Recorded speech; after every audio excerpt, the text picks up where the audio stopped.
Welcome to module number two. Module number two is budget without boredom. So first, I don't want to assume that people know what a budget is. A budget is basically telling your money where to go, right?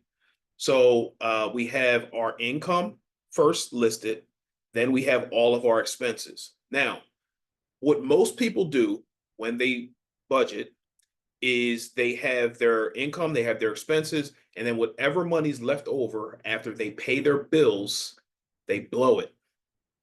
So that money gets blown on food, it gets blown on clothes and trips and different things of that nature. Now, budgeting without boredom is something that's going to be specific to your lifestyle.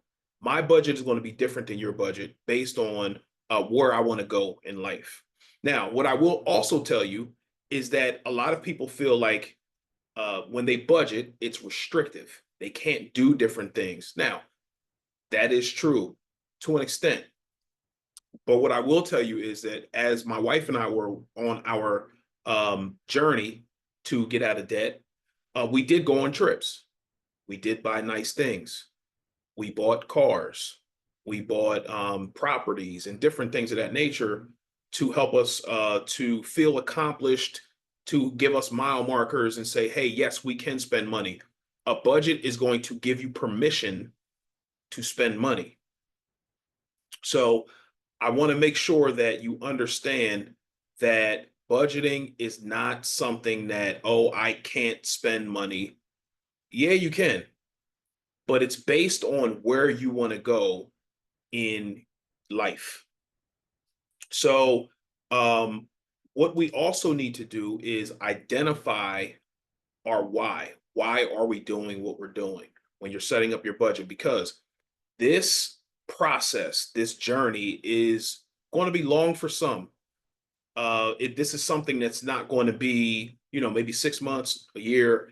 This is going to take you quite some time to pay off our house.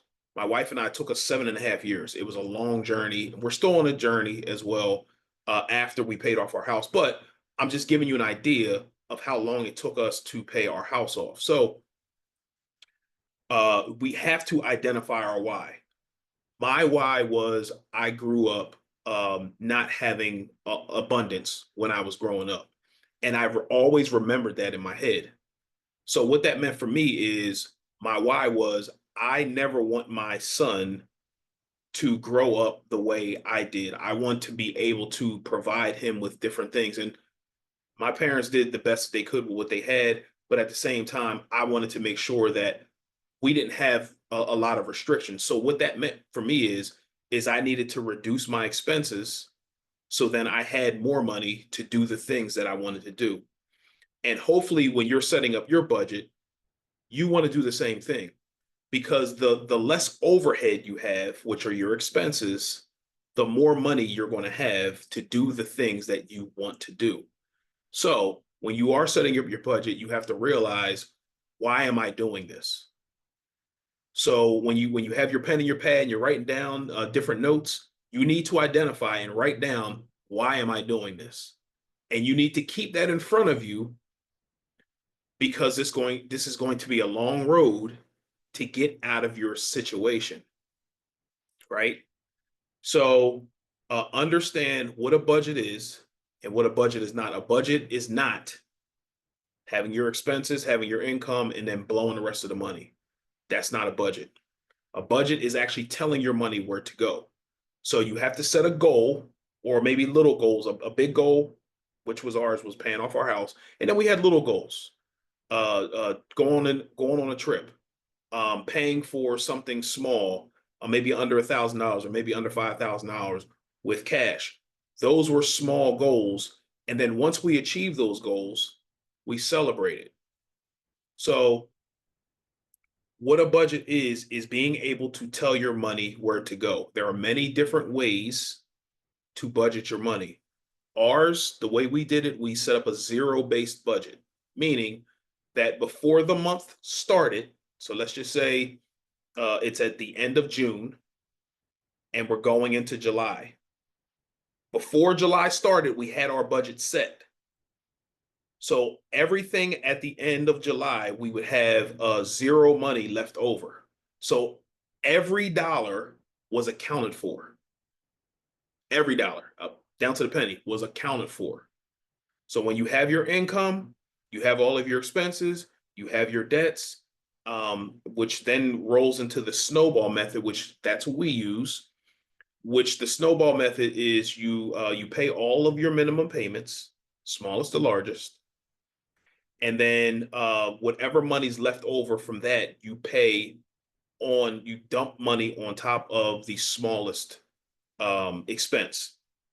The reason we're doing that is because we want to feel a sense of accomplishment. I understand there's the avalanche method, but the snowball method worked well for us because we wanted to feel accomplished. Once you pay off that small credit card, great. That's we celebrate. Then we dump the money that we were using for the smaller credit card on the next credit card. And then that's paid off. And then we use the money from the two credit cards we just paid off, and then we dump it on the next thing. And then the next thing. And then we're just creating a snowball. And then we're feeling so confident that we paid off the two and three credit cards that now we feel accomplished enough and confident enough to now pay off our car. And think about once you pay off that one, the two, the three, the four credit cards that you have, and now you're ready to attack the car. And then once the car is paid off, how much more money you're going to have to do the things that you want to do. Invest, go on this nice luxurious vacation, send your kid to college for free. Like these are the things that you can do once you set your mind to knocking down the small things. So, module number 2, we're talking about budget without boredom. And do not move to number 3 until you understand what a budget is and what a budget is not.